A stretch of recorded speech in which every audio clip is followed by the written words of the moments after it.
Em 1507, um jovem monge chamado Martinho Lutero foi consagrado como sacerdote no monastério agostiniano de Erfurt, na Alemanha. Mais tarde ele relembrou que havia celebrado a sua primeira missa em clima de grande tensão e medo. Sua insegurança e dúvida pessoal disfarçaram a força interior que seria revelada em anos vindouros. Olá e bem-vindo ao 8º programa da série O 7º Dia. Eu sou Fernando Iglesias. Ao pregar as 95 teses na porta da Catedral de Wittenberg, Martinho Lutero não quis causar nenhuma desordem no mundo cristão. Ele tão só quis mudar algumas práticas na Igreja Católica Romana, a sua igreja. Porém, Lutero acendeu um fogo que ninguém poderia apagar, conhecido como a Reforma Protestante, que enfatizava depositar sua confiança nas Sagradas Escrituras. Para Lutero, a Bíblia era a única autoridade de fé e prática. Isso colocava em dúvida a tradição da Igreja. De outra maneira, se diria, a Bíblia era a norma pela qual a tradição eclesiástica deveria ser regulamentada. A Reforma Protestante era um movimento de protesto contra a instituição católica romana e contra muitos dos seus ensinos. O resultado foi a proliferação de igrejas e denominações que se conhecem hoje. Poderia ter tido um final diferente se a Igreja Católica Romana tivesse conclamado um concílio eclesiástico para considerar as questões apresentadas pelos reformadores. Porém, os pedidos em prol de um concílio não foram ouvidos. O Dr. John O'Malley, um historiador jesuíta, nos diz por quê. Clemente VII foi Papa de 1523 a 1534. E, na verdade, ele não queria nenhum concílio, porque tinha medo que tal concílio tentasse lhe demitir. Provavelmente era um medo irracional da sua parte. Não obstante, era algo que ocupava sua mente e seus temores. O Papa não era o único que não queria um concílio. O rei da França se opôs a isso por razões políticas e mais tarde o rei da Inglaterra tomou sua própria postura contra.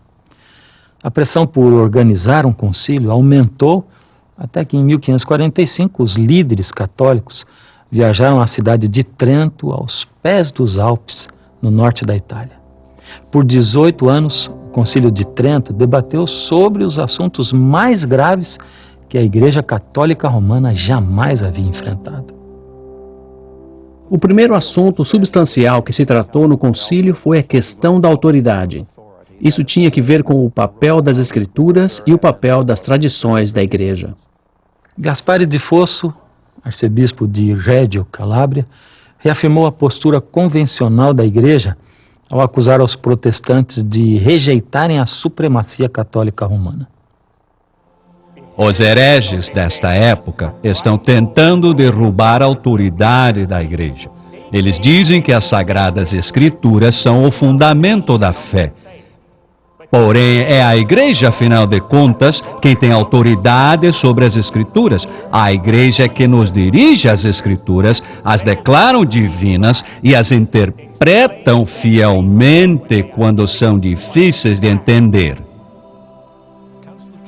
O Concílio de Trento concluiu que a autoridade da Igreja descansa sobre colunas gêmeas, não somente sobre as Escrituras, como também sobre o que chamavam de tradições. A autoridade e a fé dos apóstolos que a Igreja herdou, juntamente com as Escrituras, formam colunas gêmeas que outorgam autoridade à Igreja Católica para ensinar.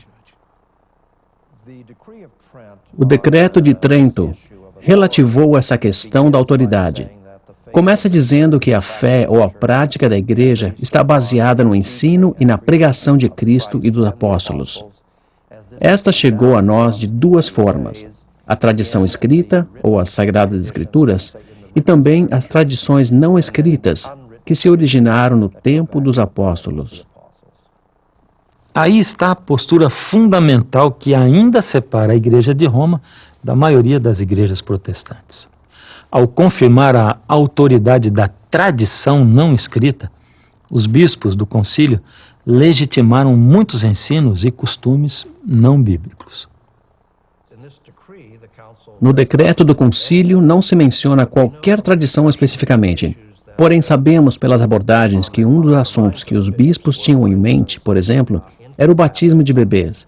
Onde na Bíblia você encontra isso? Contudo, é uma prática cristã estabelecida. O ensinamento do credo de que Cristo desceu ao inferno. Também não está claro onde no Novo Testamento pode-se achar isso. E o que dizer da observância do domingo? Isso também não se encontra no Novo Testamento. E o que dizer do próprio credo apostólico? Hoje sabemos que não procede desde o tempo dos apóstolos, mesmo se os bispos de Trento crescem nisso. Esses são exemplos de traduções que preocupavam o pessoal do concílio. Eles sentiam que não podiam aderir somente às Sagradas Escrituras no sentido estrito da palavra. Então, como poderia haver uma mudança no dia de culto do sábado para o domingo? Para os bispos católicos romanos do Concílio de Trento, o assunto estava claro. O sábado, o dia mais glorioso da lei, foi mudado para o dia do Senhor. Não foi mudado por ordem de Cristo, mas pela autoridade da Igreja. Anabatista. Eis um nome que fez ferver tanto o sangue dos católicos como dos protestantes do século XVI. Receberam esse nome porque não acreditavam no batismo de bebês. E batizar bebê era prática normal entre os cristãos nesse tempo. Os anabatistas criam que o batismo era só para os adultos que entendiam e aceitavam a mensagem do Evangelho. Desde o comecinho do movimento anabatista, em 1525, as autoridades católicas e protestantes o consideravam uma ameaça à ordem civil do Estado. Os anabatistas negavam que a Igreja e o Estado tivessem qualquer autoridade sobre a consciência humana. Criam, além disso, que o homem comum pode entender a Escritura por si mesmo, sem precisar que a Igreja interprete para ele.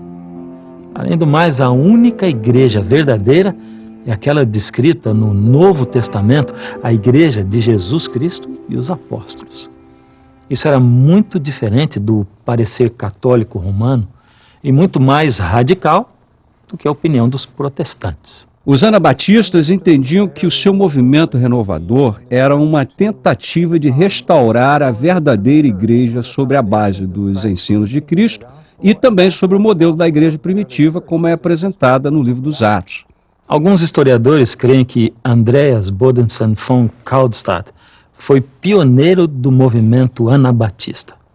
No princípio, ele era amigo e colega de trabalho de Martinho Lutero. Mas a amizade deles se desfez com essas diferenças teológicas. Ambos criam que era preciso depender das Escrituras. Lutero podia agregar às Escrituras tudo aquilo que não as contradissesse. Kaldstadt não agregava absolutamente nada às Escrituras. Sendo assim, Lutero podia aceitar qualquer coisa que a Bíblia não proibia especificamente. Por outro lado, Kaldstadt aceitava unicamente o que a Bíblia ensinava e nada mais. Estudando as Escrituras, Kaldstadt achou o sábado bíblico e seu sentido espiritual. Ele diz: guardar o sábado tem duplo objetivo. Em obediência a Deus, devemos repousar em paz, pedir a Deus a santidade e esperar recebê-la. Este repouso se efetua ao reconhecermos que a santidade provém de nenhuma outra fonte a não ser Cristo e que devemos ser santos como Deus é santo. Quando fala do repouso do dia santo, ele se refere ao repouso interno, em contradição ou oposição ao repouso externo, ou repouso visível. Ele se interessa mais no repouso interno, ou seja, o repouso de Deus dentro de mim. Isso pode ser chamado santificação interna, e essa era a sua maior preocupação. O repouso externo deve ser um meio para obter esse repouso interno. Diferentemente de Kaldstadt, Lutero e outros reformadores, pensavam que o sábado bíblico era irrelevante para os cristãos. Ao invés disso, eles favoreciam o domingo, não como dia de repouso, mas como celebração da ressurreição de Cristo. Kaldstadt cria que a observância do domingo era uma invenção humana. Não estava sozinho nessa opinião. 2 pregadores anabatistas, Oswald Gleidt e Andreas Fischer, tinham a mesma opinião. Ao ler a Bíblia do princípio ao fim, eles simplesmente não encontraram nenhum antecedente ou alguma autoridade para a mudança do culto sabático para o culto dominical, como dia de adoração. Gleidt e Fischer começaram a pregar e ensinar o repouso do 7º dia na Silésia, sudoeste da Polônia. Nessa região havia muitos anabatistas. Portanto, os 2 pregadores tiveram muito sucesso em estabelecer grupos de observadores do sábado. Argumentos claros e lógicos eram bem convincentes como esses. Os 10 mandamentos são a base da lei moral. Portanto, o sábado, o 4º mandamento, faz parte da lei moral a qual todo cristão deve obedecer. Não são 8, nem 9, mas 10 os mandamentos. Não podemos dizer que uns devem ser observados e outros esquecidos. Jesus mesmo observou o repouso do sábado. Os apóstolos e os primeiros padres da igreja ensinavam a observar o repouso do 7º dia. Foram o Papa Victor e o Imperador Constantino que estabeleceram o culto dominical na igreja. Por outro lado, Deus mesmo estabeleceu o culto sabático. Portanto, devemos guardar o sábado por amor a Deus. Nem Gleidt nem Fischer morreram de morte natural. Gleidt foi preso e levado a Viena, encarcerado, torturado e finalmente afogado no rio Danúbio, a sorte típica para um anabatista. Porém, o fim de Fischer foi diferente. Em 1529, Andreas Fischer e a esposa dele estavam na Eslováquia pregando entre os mineiros. Por esse motivo, foram presos e levados ao castelo de Chicheva. Isso ocorreu em maio. Estiveram aprisionados até agosto, quando foram submetidos a um tipo qualquer de julgamento. Ambos foram sentenciados à pena de morte, a esposa a ser afogada e Andreas a ser enforcado. E certamente a esposa foi tirada do cárcere e afogada. A execução de Andreas Fischer foi mesmo um assunto completamente diferente. Que ele foi enforcado, foi. E pendurado na torre do castelo. Ao que parece, ficou pendurado por horas. Porém, não morreu. Talvez a corda se rompeu. Quem sabe, alguns amigos a cortaram. Não há registro claro disso. O que está claro é que Andreas Fischer sobreviveu. Depois do escape misterioso da morte, ou poderíamos até dizer milagroso, de Andreas, ele trabalhou ainda por outros 10 anos como pastor itinerante. Esteve na Morávia, na Boêmia, na Eslováquia, e tudo indica que fez desta rota o seu circuito de pregação durante esses 10 anos. Em 1540, Andreas Fischer foi capturado e arrastado ao castelo Krasnaorka, no sul da Eslováquia. Dessa vez não houve julgamento, nem escapatória, nem sobrevivente. A verdade é que sempre houve pessoas observando o repouso do 7º dia em localidades espalhadas durante os séculos XV, XVI e XVII. Já mencionamos o caso da Rússia, Etiópia, Espanha e Índia. Mas para acharmos o exemplo mais notável, nos dirigiremos à Inglaterra. Ali o rei Henrique VIII pegou todo o sistema eclesiástico das mãos da Igreja Católica Romana. Tomou as catedrais, os mosteiros, os conventos, Ele também pegou toda a hierarquia, sacerdotes e bispos, pegou tudo e criou sua versão de uma igreja protestante nacional, a Igreja Anglicana. 8 pessoas morreram e muitos ficaram feridos quando uma grande arquibancada desmoronou-se no local conhecido como os Jardins de Paris, perto de Londres, em janeiro de 1583. Era um domingo à tarde e uma multidão havia se reunido para ver a mordicação de um urso. Esse espetáculo era cruel, horrível e desumano. Uma multidão aplaudia enquanto cães violentos atacavam um urso acorrentado. Era uma diversão bem popular na Inglaterra do século XVI. A própria rainha Elizabeth era fã do evento. Teria sido a tragédia dos Jardins de Paris um sinal da ira de Deus contra uma sociedade que profanava o santo repouso? Isso é o que pensavam os pregadores puritanos. Segundo os puritanos, não se havia feito reforma suficiente na Inglaterra. Assim, os puritanos trovejaram contra os profanadores do dia de repouso, os amantes de jogos e teatro. Isso deve ter sido uma luta contra a correnteza perante as grandes estreias de William Shakespeare, aparecendo naquele momento. Agora, eis aqui um ponto interessante. Grande parte do clamor puritano por reformar o dia de repouso não tinha nada a ver com o sábado bíblico, mas com a observância estrita do domingo. Contudo, houve uns poucos que conclamavam uma verdadeira reforma ou um retorno ao sábado bíblico. Eles ficaram conhecidos como os Homens do Sétimo Dia. Em 1628, um clérigo anglicano chamado Theophilus Broborn escreveu o primeiro livro em inglês convidando à observância do repouso no sétimo dia. O seu livro, Discursos sobre o Dia do Sábado, formou os alicerces teológicos para um movimento que, de uma forma ou de outra, continuou até o século presente. É o sétimo dia, o repouso da criação que devemos santificar. Se você puder me mostrar nas Escrituras que existe outro sétimo dia além daquele que chamamos de sábado, o último dia da semana, então eu serei persuadido de que o quarto mandamento se refere a outro sétimo dia além do sábado. A autoridade suprema da Bíblia era a base de Broborn para os argumentos do sábado.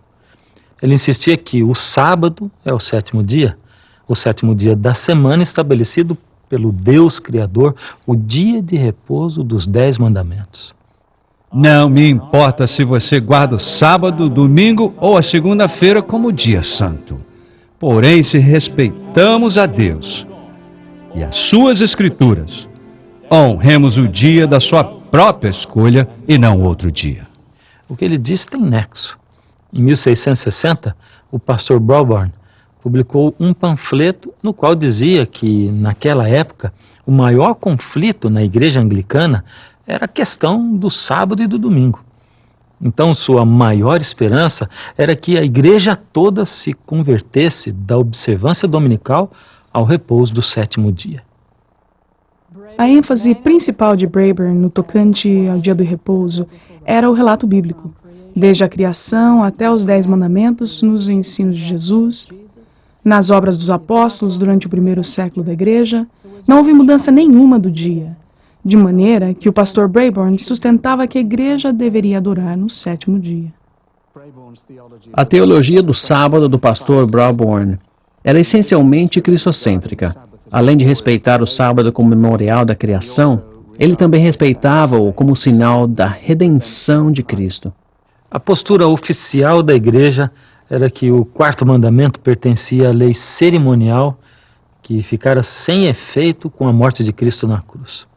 O pastor Broborn dizia que esse tipo de raciocínio criava uma confusão monstruosa e sem lógica. Ele assinalava que todos os 10 mandamentos tinham sido escritos em tábuas de pedra pela mão de Deus, e nenhum deles tinha caráter cerimonial. A lei moral, ou decálogo, falado e escrito pelo próprio Deus em tábuas de pedra, ainda está em vigor. Os adversários do pastor Broadburn argumentavam que o próprio Cristo havia mudado o sábado para o primeiro dia da semana. Ele respondia que tal alegação era uma grande difamação contra Cristo, apoiando esse ponto de vista com aquilo que deveria ter sido claramente entendido até mesmo pelos seus adversários. As Escrituras não têm nenhum registro de Cristo dizendo uma só palavra quanto a ter alterado o sábado. O pastor Broadburn afirmava que a Igreja de Roma era culpada pelo erro da observância do domingo, arraigada na tradição, não nas Escrituras. Outros homens do sétimo dia concordavam com ele. Não se intimidavam de culpar Roma por ter mudado o santo dia do sábado para o domingo. Ainda mais, pediram ao parlamento inglês que corrigissem o erro. Pelo presente, exortamos em nome de Deus que coloqueis de volta a santidade do dia do Senhor ao seu dia correto. Esse tipo de verbosidade era perigoso. De fato, alguns homens do sétimo dia pagaram caro pelas suas palavras intrépidas. Em 1632, Theophilus Broadburn foi detido e encerrado na prisão Gatehouse de Londres. A corte lhe multou com 1.000 libras esterlinas, o equivalente a uns 150 mil dólares hoje em dia. Lhe privaram da sua licença ministerial, ordenaram a sua excomunhão da igreja anglicana. Além disso, o pastor Broadburn esteve 1 ano e meio na cadeia.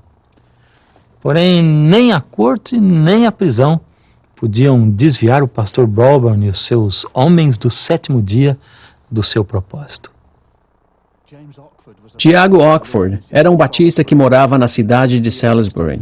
No ano 1650, ele escreveu um livro advogando pela observância do sétimo dia, sob o título A Doutrina do Quarto Mandamento, distorcida pelo papado. Conforme o título, o seu argumento principal era que o quarto mandamento tinha sido distorcido pelo papado. Uma centena de cópias do livro de Tiago Ockford foi apreendida pela autoridade do prefeito de Salisbury, e uma cópia foi enviada ao parlamento. Em questão de dias, a Câmara dos Comuns condenou o livro por considerá-lo errôneo, escandaloso, profano, e ordenou que todas as cópias na Inglaterra e País de Gales fossem queimadas publicamente. O próprio Tiago foi excomungado e condenado à prisão. A respeito do seu livro, só uma cópia resistiu até hoje, numa biblioteca na cidade de Oxford, na Inglaterra. Outro reformador do sábado, pastor Francisco Bamfield, era descendente de Sir Francisco Drake e irmão de um eminente membro do parlamento. Embora fosse um dos maiores pregadores da época, seu parecer não conformista lhe custou a prisão em 1663. Foi no cárcere de Dorchester que ele descobriu o sábado bíblico e começou a observar o sétimo dia. Vários outros presidiários se uniram a ele.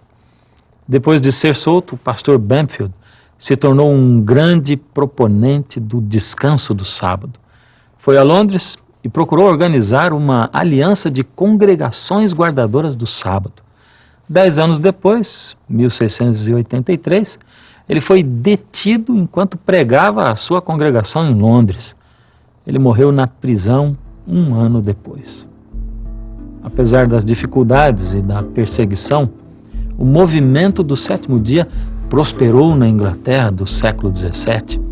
Muitas congregações se reuniam para adorar no sábado em vários lugares espalhados pelo país. O lugarejo chamado Woodham Mortimer foi o lar de um dos mais conhecidos e influentes homens do sétimo dia. Médico de 3 reis e rainhas da Inglaterra, Pedro Chamberlain foi um doutor famoso e guardador do sábado por muito tempo. O Dr. Chamberlain era um homem enérgico e ambicioso que não temia falar com franqueza. Em 1682, ele escreveu uma carta aberta ao chanceler supremo, chamando o Papa de ponta pequena de coroa tríplice que muda os tempos e a lei, se referindo à surpreendente profecia do livro de Daniel no Velho Testamento. E proferirá palavras contra o Altíssimo, e destruirá os santos do Altíssimo, e cuidará em mudar os tempos e a lei. O Dr. Peter Chamberlain e outros homens do sétimo dia criam que essa profecia predizia o ataque do pontífice romano contra o sábado bíblico. Será que o Dr. Chamberlain e os homens do sétimo dia estavam certos? Alguns críticos creem que suas ideias eram imaginações de não conformistas furiosos. Por mais radical que tenha sido o ponto de vista deles, os homens do sétimo dia da Inglaterra dos séculos 17 e 18 começaram algo que ainda continua. Os batistas do sétimo dia, seus descendentes espirituais imediatos, levaram a doutrina do sétimo dia através dos séculos e além do Atlântico ao Novo Mundo. Mas disso falaremos quando voltarmos com o 9º programa da série O Sétimo Dia.